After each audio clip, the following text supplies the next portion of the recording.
now more aware of the mass underrepresentation of our community compared to the other community, and it's actually quite troubling to me. Nung nangampanya ang Filipino-Canadian na si Noemi Victorino para sa BC United Party bago umatras ang partido sa BC elections na magaganap sa October 19, kapansin-pansin daw ang kakulangan ng mga Filipino public servants sa larangan ng provincial politics sa British Columbia. You know, we have different communities here in British Columbia, even in Canada, and each of those communities have different priorities.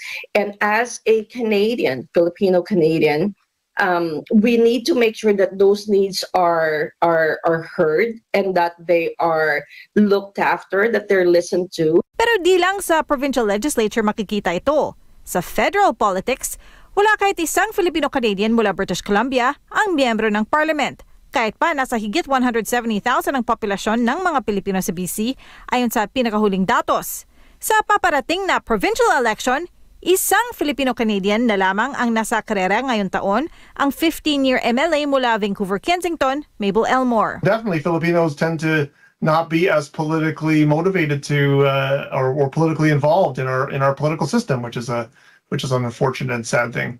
Si Chris Alcantara ay isang political science professor na may akda ng librong Winning and Keeping Power in Canadian Politics. Aniya, malaki ang epekto kapag sumali o magkaroon ng memberships ang mga Filipino-Canadian sa mga tumatakbong political parties at kapag natanggap sila sa mga partido base sa kanilang mga kwalifikasyon, passion at interest. The climate is more friendly and more welcoming to racialized candidates. You're less likely to get, if you feel like you're less likely to get attacked politically, then you're more likely to run. And so I think in the case of Filipino Canadians, I think it has to do, some of which has to do with the kinds of internal resources that Filipino Canadians have, but also the local environment, whether or not parties are reaching out and trying to recruit them. Ayon sa mga Pilipinong nasa politika sa mga municipal level sa British Columbia, mahalagang mapansin ng mga leader ng political parties ang mga taong galing sa underrepresented o visible minority groups. I think representation matters. I think ensuring that our slate of winnable candidates come from a range of backgrounds is fundamental in making sure that we have a government that genuinely represents and serves the needs of its people. Kumpara sa Pilipinas, kahit sino raw kasi sa BC o Canada ang maaring tumakbo sa politika kapag may suporta ng komunidad.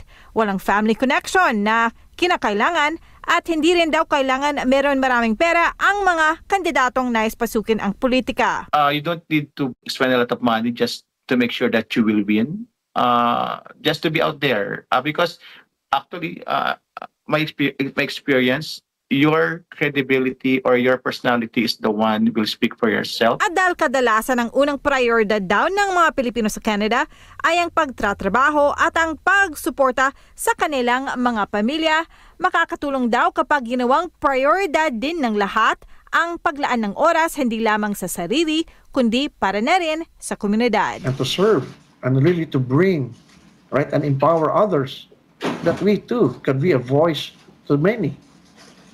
So, yeah, it's really very important, but it's very hard. It's very hard and it's very challenging. And it stems from oneself to be out of the comfort zone. Ay, kamusta mga kamamaw? Ayan, narinig nyo na ang bagong balita ng Omni News. Mainit na mainit. Pero mga kamamaw, may point talaga yung balita ngayon, honestly. Sa isipin mo na mga kamamaw, yung Pilipino dito sa buong Canada is number 3 ang Pilipino sa pinakamaraming population ng ibang lahi. Pilipino nasa 750,000 nata tayo na population ng Pilipino all over Canada. So yun nga naman minsan naiisip mo. Actually mga kamamaw, sa mga susunod nating vlog, may balak akong interviewin na isang Pilipino pero tsaka ako na lang sasabihin sa inyo para ma-surprise din naman ng mga natin. Ginagawa ko ito mga kamamaw, yung paggawa ko ng vlog. Ginagandaan ko pa, pinaginagalingan ko pa at pinagsisikapan ko pang makagawa ng magagandang vlog para maging interesting sa mga manonood.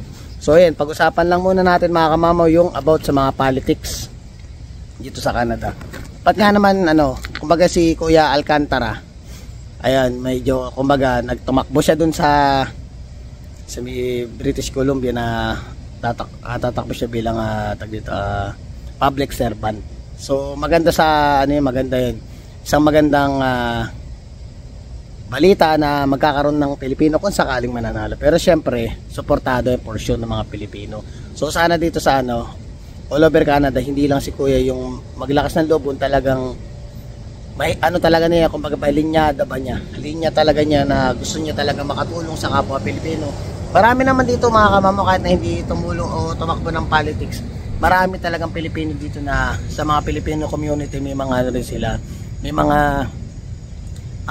mga project din silang ginagawa or any kind of activities na makakatulong sa mga Pilipino. Pero syempre, iba pa rin mga kamamaw, kung meron taong nakatayo sa isang pwesto para kumbaga malapitan, mahinga ng payo or something, na may mga times na kailangan natin, katulad nating mga Pilipino dito sa Canada, may malalapitan sila upang mahinga ng tulong or may magtatanggol ba. Hindi naman sa magtatanggol kasi totally naman wala naman masyadong ginagawang mga Pilipinong masama dito. Lahat ng mga Pilipino dito is maayos makisama sa lahat ng bagay.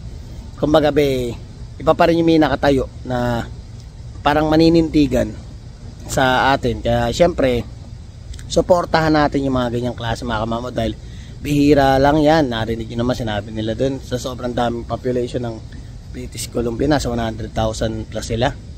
Tapos isa lang yung naglakas ng loob. Pero for sure, hopefully, sana manalo si Kuya Alcantara na sa pangandidato niya. Pero syempre, di rin naman din biro kasi mga kamamo, pag nangandidato ka dito sa Canada, malaking pera din ang ibubuhos mo or ilalabas mo, kasi kailangan mo din maglabas ng kasi parang sa Pilipinas yun, nakita nyo naman paghahalalan, sobrang talagang kung manliligaw ka, liligawan mo yung taong bayan, lalabas talaga sila ng pera. Pero syempre, ang sa akin naman, bilang opinion ko to, wag kayong maglabas at hindi, kung taos puso or talagang talaga niya na gusto makatulong sa kapwa, ayun yung mga dapat natin ilagay natin sa pwesto. Yun yung mga taong karapat dapat at worth it na iboto. Yan. So dito sana meron maglakas ng loob, dahil lahat naman ng tao dito, actually mga kamamo, honestly, sa mga Pilipino, nakikita natin dito, matatalino yung mga Pilipino mga kamamo, sobra. Wala tayong dyan. Nandun na talaga yung diskarte, kasi nandiyan na sa atin, hindi na mawawala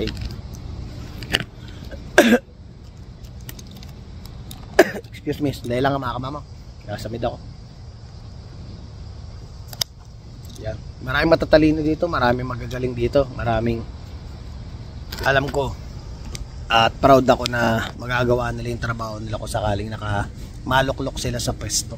Kasi dito lang din sa Saskatchewan isipin nyo, kung ang mga Pilipino ay nagkakaisa, may unity talaga na susuportahan yung mga ganong klase. Although hindi naman sa halalan bang usapan, kumbaga may mga rin dito na every summertime may mga sila sila ng mga gimmick ba na para mapasaya ba yung mga Pilipino dito, kasi alam mo naman ang mga Pilipino dito, mga OFW na nasa abroad, talagang malulungkot yung mga yan. Yung iba talaga nag-e-effort sila na wala naman silang kinikita dun sa ginagawa nila. Ang aim lang nila is mapasaya nila yung mga Pilipino dito, lalo na yung mga bagong dating na di pa kasama yung mga pamilya. Talagang kumbaga ako, na-experience ko na mag-isa lang ako dati, tapos minsan sumasama tayo, nagpupunta tayo sa mga activity ng mga Pilipino dito na may mga program sila na kung ano-ano, para ba maibsan mo yung konting kalungkutan mo na habang mag-isa ka.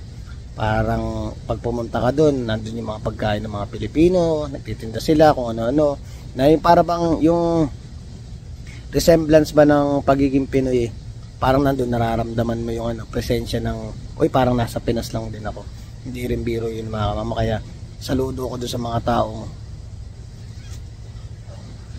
taon-taon nagpupursige sila na gawin yung mga ganong klaseng program dito sa Canada para mapasaya yung mga kapwa Pilipino. Kaya sana may maglakas ng loob na hindi lang sa British Columbia, all over Canada, na may tumakbo sana para kahit pa paano malaking bagay. Tsaka nakaka-proud mga kamamo kung may mga maluklok sa posisyon na mga Pilipino dito sa Canada. Sobrang nakaka-proud, although hindi mo man sila kilala sa ibang lugar, pero kung mababalita mo sa pakaramdam ng gano'n na yung Pilipino ay hindi, kumbaga ba,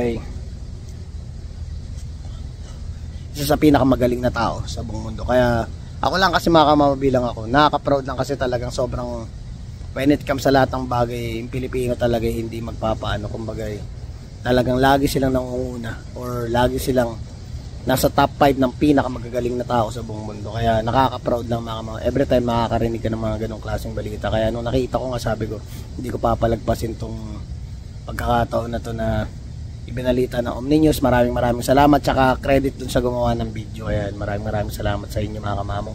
So sa mga susunod na vlog natin mga kamamo, alam ko sa sarili ko, na-excite ako na i-share sa inyo mga bagay-bagay na ganyan. Hintay lang kayo mga kamamaw. May mga bagay tayo nakalista na iba vlog na i-share natin sa inyo. Hindi lang i-share yung video para panoorin nyo, i-share ko siya dahil marami kayong matututunan at pwedeng makatulong sa mga katulad ko na nandito sa Canada. Makakatulong sa inyo mga susunod kong vlog, kaya abang-abang lang kayo. So ay mga kamamaw, tapusin na muna natin vlog natin. Please don't forget to like, share, subscribe, and hit the notification bell for more updates of my video. See you mga kamamaw.